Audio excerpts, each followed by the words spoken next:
सासू माँ के बेटा के 12 महीना गोद में रख लेके माँ सरसों का तेल का कैन बना दली वो बेटा के नेची नेची सासू माँ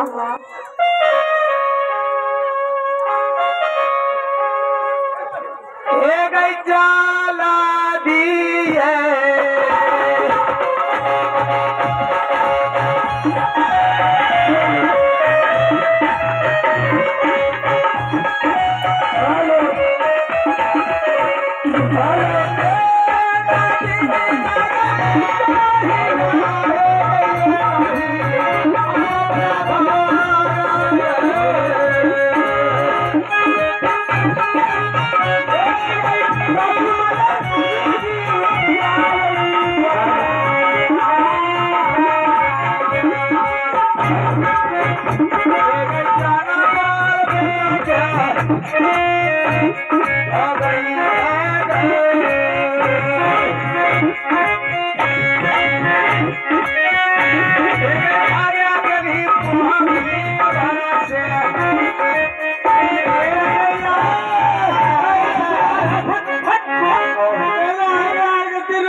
जल्दी सुना बता डूबती लगा बोले बजार खसुआ तू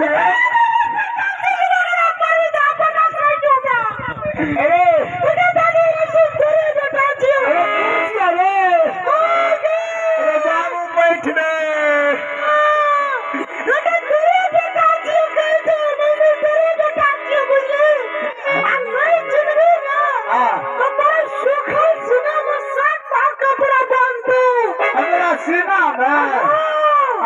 जब नहीं भेले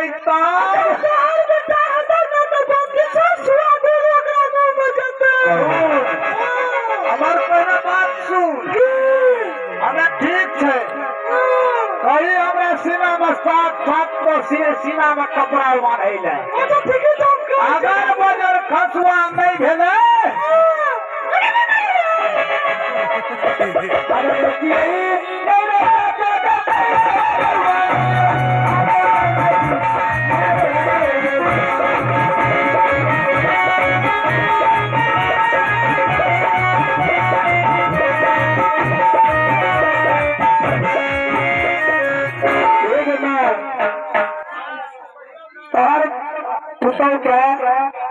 लहरा के याद आ गए